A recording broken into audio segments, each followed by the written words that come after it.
Hey friends, I'm Daniel Nesbitt, and this is Designing a Sans Serif Typeface.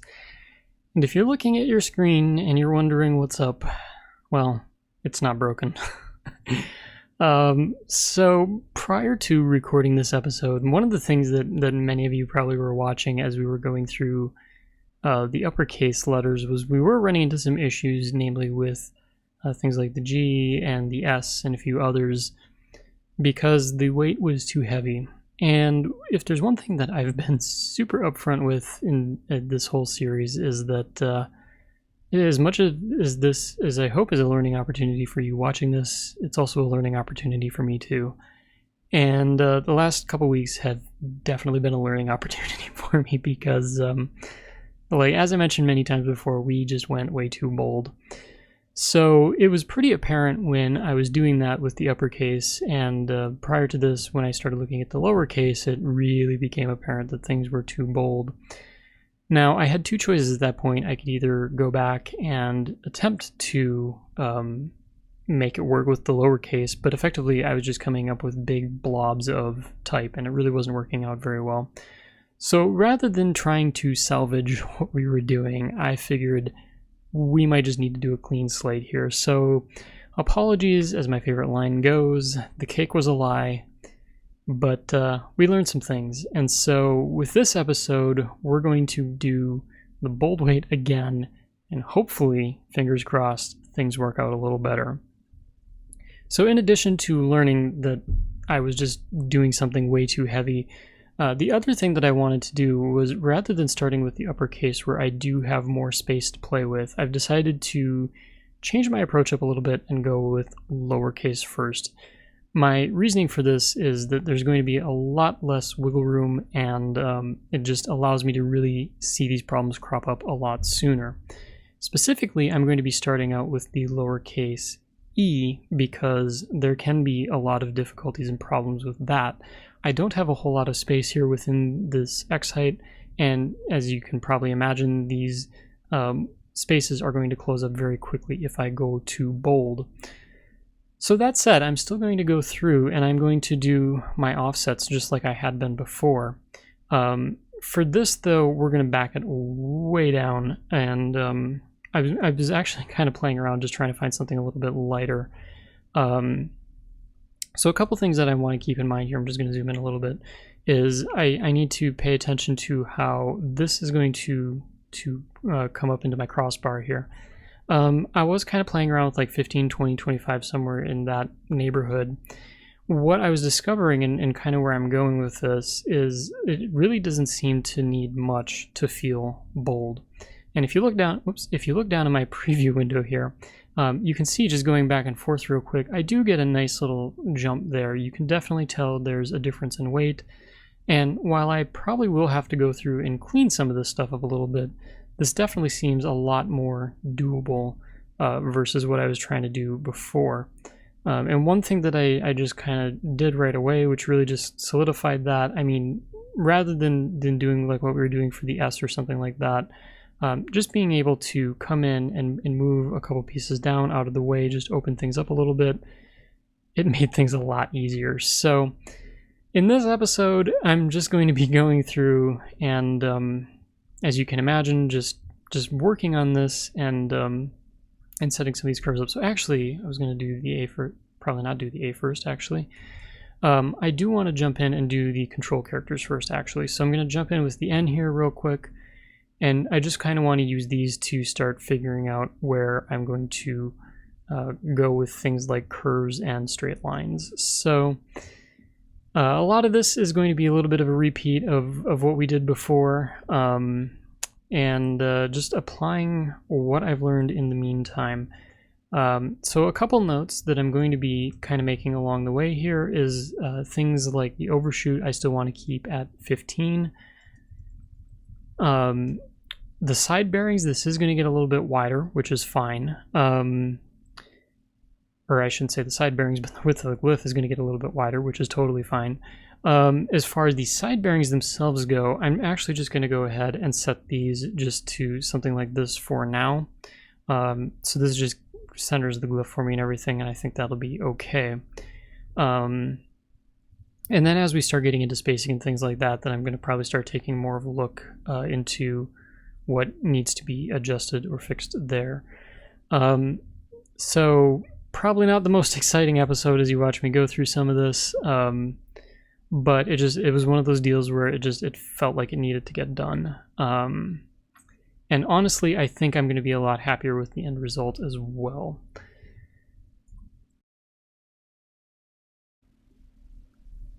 So one of the things that I'm going to do is I'm probably just going to speed through some of this if you're watching this as a video.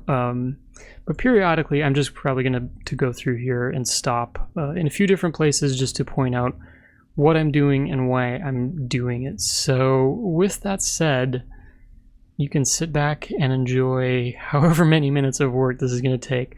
Probably just going to go through and get the lowercase all taken care of here. So I will be back in a moment with the lowercase.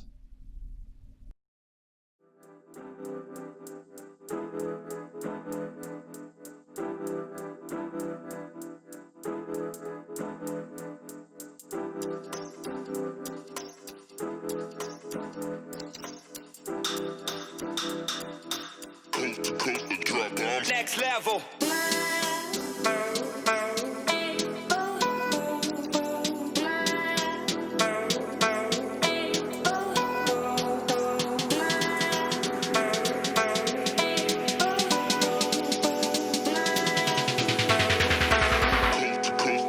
Next level.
Alright, so there we go. A whole bunch of a little bit more bolder characters, and I have to say, if you were able to follow along a little bit, I think this is going to be working a lot better. If I just flip back and forth here, I mean, we're not going to get into super heavy weights or anything like that, but you certainly can tell a difference, and I think honestly for the scope of this series that's probably going to work out pretty well. A couple of things that I will point out that I was doing, if you caught them along the way, I'll start with this A here. You probably noticed, similar to when I started at the beginning, that I had mentioned the E had that issue with the points maybe not getting into the exact same spot that we want. And obviously the A here certainly bit into that a little bit. So what I chose to do is just back this off a little bit, and as I flipped back and forth, I didn't think that upset things too much. Looking at it again, I mean, even another thing that I could do as well is take down the weight of this middle stroke a little bit. And this just helps open things up a little bit more as well, especially at this smaller size down here. So one thing to keep in mind when you're doing this kind of stuff is you don't necessarily need to do an offset stroke to bold things up a little bit and then just accept things as is. And as I finish up this font here, you'll probably notice that I'll be going back and tweaking things a little bit. Another thing that I did as well is I actually moved in my spur a little bit as well here, just to kind of help things out a little bit. It just seemed like it was sticking out too far where I initially had it. Another thing that I was going to point out too, that again, this is probably something that is going to definitely need a little bit of work here, but the S, it's, again, like it's everybody's favorite character to talk about how tricky it is to deal with, and it certainly is, and even in this case as well. And as you'll notice, even as I'm talking, I'm just kind of editing away onto here. But again, the thing is like with this, obviously I knew that I needed to keep the height the same, the width gets a little bit wider. And really it just kind of comes back to just seeing where my points are falling and how different shapes are working here. Just keeping my curves smooth and things of that nature. If you end up getting into things like interpolation or variable fonts, this is one other tip that I always like to pass on as well. I'm keeping the same number of points and the same starting points as well. You'll notice in glyphs, I'll just zoom in on one here real quick. This one here, if you can see it, there's a 1 with an arrow pointing down, and it's going down and off my screen here. And if I go to my lighter weight in the same spot, I've got a 1 and an arrow pointing down. So one thing that glyphs is going to look for is that you have the same starting point in the same spot if you're going to be doing interpolating or if you're going to be doing variable fonts. The other thing that it's going to look for is not necessarily that your points are in a similar spot, but you have the same number of points throughout here. So I obviously picked a poor character to count the number of points that I have here, but you can tell as I flip back and forth, I've got a couple there, a couple there, a couple there, there. And then same when I go to the lighter weight, I've got a pair there, and there. So it's going to know kind of which points line up with which points here because I have all of these settings up in the right place, and it's going to know that it can basically move these points back and forth between the starting point and the ending point. So that's something to keep in mind as you're beefing things up. The last thing you want to do is go and add another point somewhere. And just to do that for an example real quick, because now you've created extra geometry there that it doesn't know what to do with. There's no corresponding point in the lighter weight for glyphs to know where this point goes. So as a result, it's going to throw an error. So that's something to keep in mind as you're starting to work with more weights. Last, you probably noticed, and I'll go to the end to make it an easier example here, but I kept my side bearings the same in this, and it's the same in the lightweight. I'm not necessarily sure that I'm going to be keeping these the same number, but I definitely want to start building this out into words here and just kind of seeing where we're at. After we get done with the uppercase, one of the things that I'm going to start really kind of working on is the side bearings as well, just to start seeing how letters start functioning together. And in type, we have the capital O, the capital H, the lowercase n, and the lowercase o. You can just remember the phrase "oh no" as a little helpful guide there. But we use these characters because of two reasons. One, for the N in both, or actually the N and the H for upper and lowercase, is that they both have straight sides, and it's pretty easy to take two boxes and line them up with each other. Same with the O in the upper and lowercase.